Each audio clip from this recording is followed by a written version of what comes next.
वह एक ऐसा पुलिस वाला था जिस पर पूरा अंडरवर्ल्ड फिदा था। फिर भी रिहाई के दिन 200 गिरोह के सरगनाओं ने उसका स्वागत किया।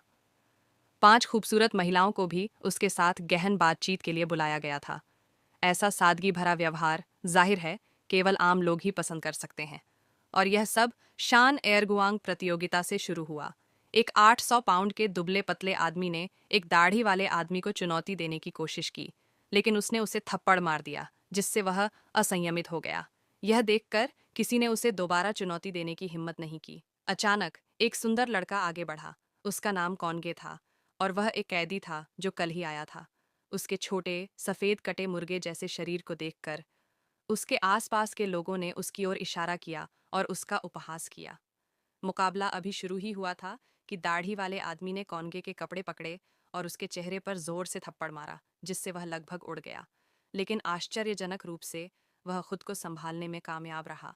पूरी भीड़ उत्साह से भर गई। जब कांगे की बारी आई तो उसने दाढ़ी वाले आदमी को हल्के से थप्पड़ मारा, मानो उसने कुछ खाया ही ना हो। फिर दोनों एक दूसरे को चोट पहुंचाने लगे। आप मुझ पर हंसते हैं, लेकिन कांगे अभी भी बहुत कमजोर था। उसकी नाक इधर उधर उड़ रही थी। अपने प्रतिद्वंद्वी को जल्दी से खत्म करने के लिए उसे अपनी पूरी ताकत लगानी पड़ी।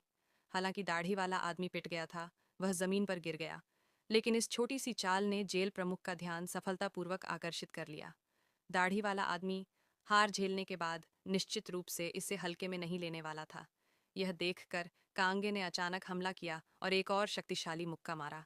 दाढ़ी वाले आदमी के प्रशंसक गुस्से में थे, उसे माँ और पिता की तरह पीटने के लिए तैयार थे।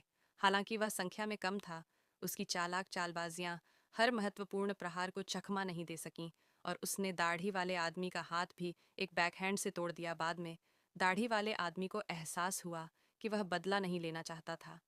एक पादरी ने उसे बताया कि हाओगे ने ही सब कुछ निपटाने में मदद की थी और हाओगे ही जेल का असली मालिक था। सिगरेट बाजार पर उसका कब्जा था।